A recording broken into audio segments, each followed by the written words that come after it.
My name is Joanne. This is my father. I know what's happening with my body. I won't be able to take care of myself. When the time comes to get more support for your parents, CARE can help you find qualified caregivers nearby. What would help me is if there could be somebody there that could check in on you. I realize I have to do it. The best decisions are made with CARE. Find help for your mom or dad at care.com.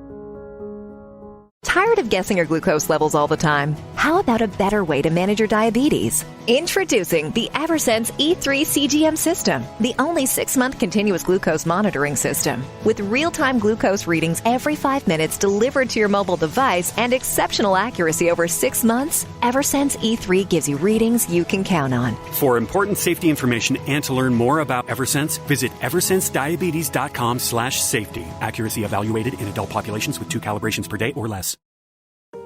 You're listening to Find Your Daily Calm. I'm Sel Gaston. Welcome. Today, you will hear The Majesty of Calmness by William George Jordan.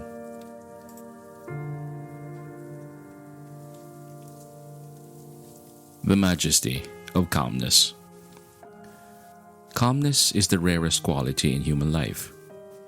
It is the poise of a great nature, in harmony with itself and its ideals. It is the moral atmosphere of a life self-centered, self-reliant, and self-controlled.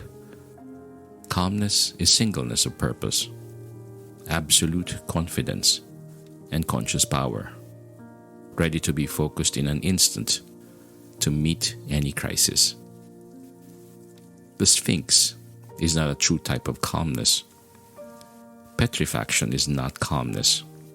It is death, the silencing of all energies, while no one lives his life more fully, more intensely, and more consciously than the man who is calm. The fatalist is not calm. He is the coward slave of his environment, hopelessly surrendering to his present condition, recklessly indifferent to his future. He accepts his life as a rudderless ship, drifting on the ocean of time. He has no compass, no chart, no known port to which he is sailing. His self-confessed inferiority to all nature is shown in his existence of constant surrender. It is not calmness. The man who is calm has his course in life clearly marked on his chart. His hand is ever on the helm.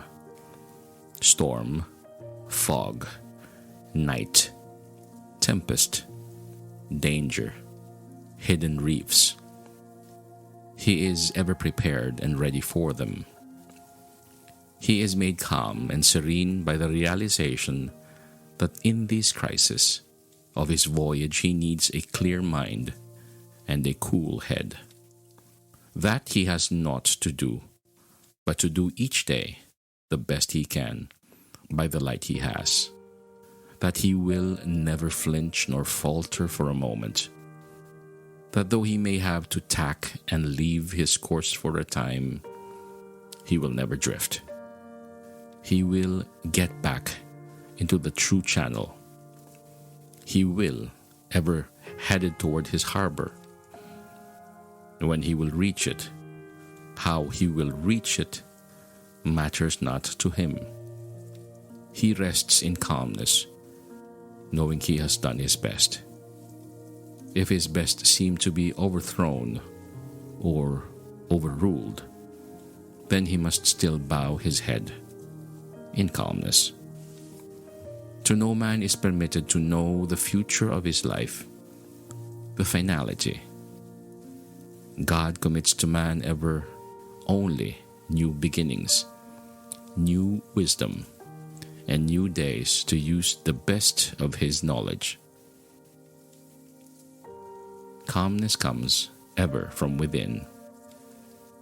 It is the peace and restfulness of the depths of our nature. The fury of storm and of wind agitate only the surface of the sea. They can penetrate only to or 300 feet. Below that is the calm, unruffled deep. To be ready for the great crisis of life, we must learn serenity in our daily living. Calmness is the crown of self-control. When the worries and cares of the day fret you and begin to wear upon you, and you chafe under the friction, be calm. Stop. Rest for a moment and let calmness and peace assert themselves. If you let these irritating outside influences get the better of you, you are confessing your inferiority to them by permitting them to dominate you. Study the disturbing elements, each by itself. Bring all the willpower of your nature to bear upon them, and you will find that they will, one by one, melt into nothingness, like vapors fading before the sun. The glow of calmness that will then pervade your mind, the tingling sensation of an inflow of new strength, may be to you the beginning of the revelation of the supreme calmness that is possible for you.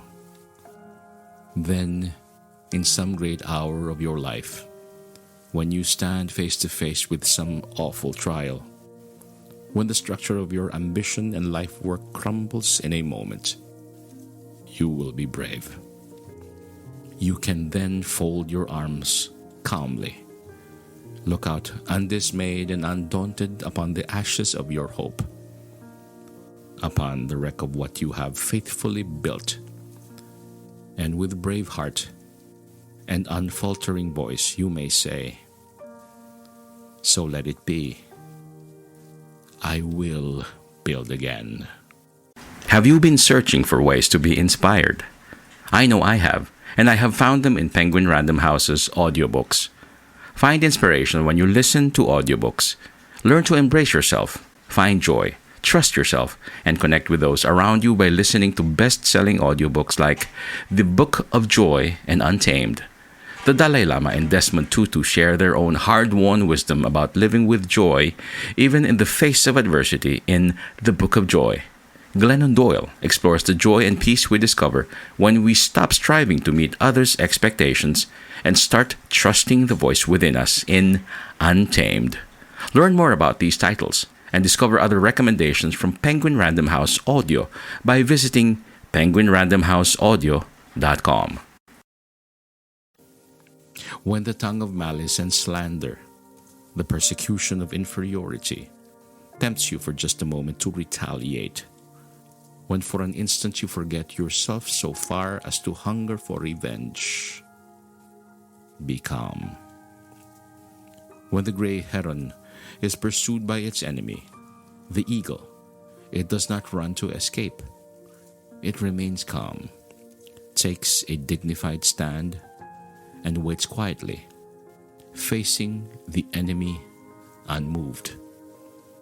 With the terrific force with which the eagle makes its attack, the boasted king of birds is often impaled and run through on the quiet, lance-like bill of the heron.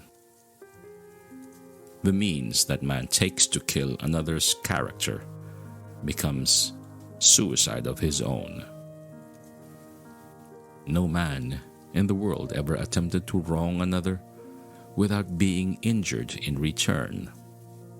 Some way, somehow, sometime. The only weapon of offense that nature seems to recognize is the boomerang. Nature keeps her books admirably. She puts down every item. She closes all accounts finally. But she does not always balance them at the end of the month. To the man who is calm, revenge is so far beneath him that he cannot reach it, even by stooping. When injured, he does not retaliate. He wraps around him the royal robes of calmness, and he goes quietly on his way.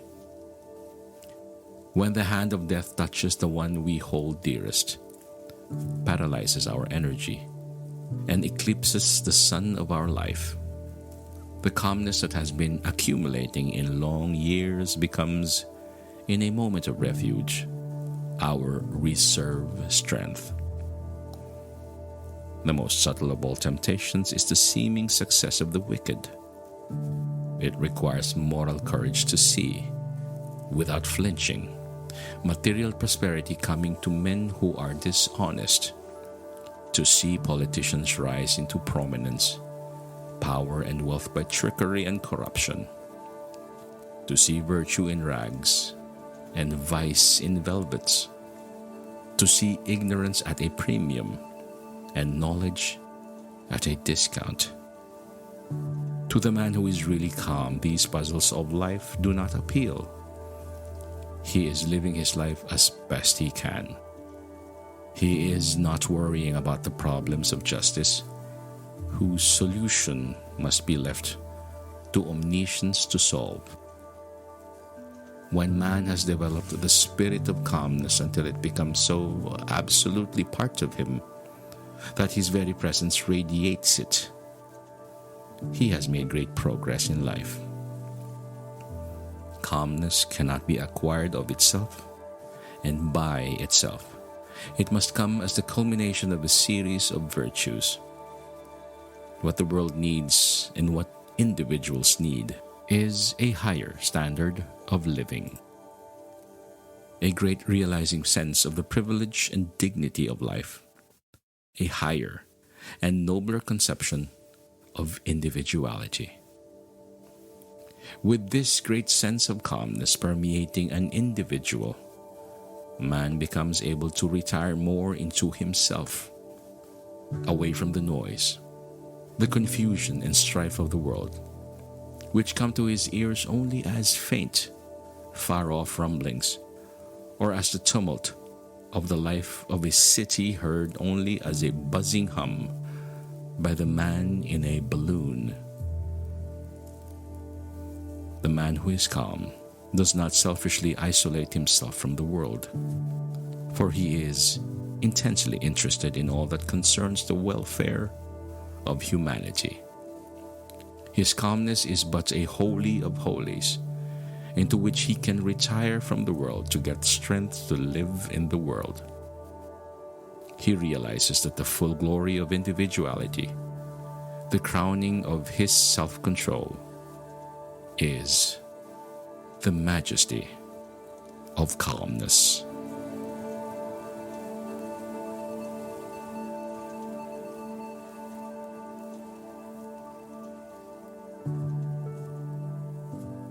I hope you enjoyed listening to The Majesty of Calmness, beautifully written by William George Jordan. May you be well, may you be at ease, and may the majesty of calm peace be upon you.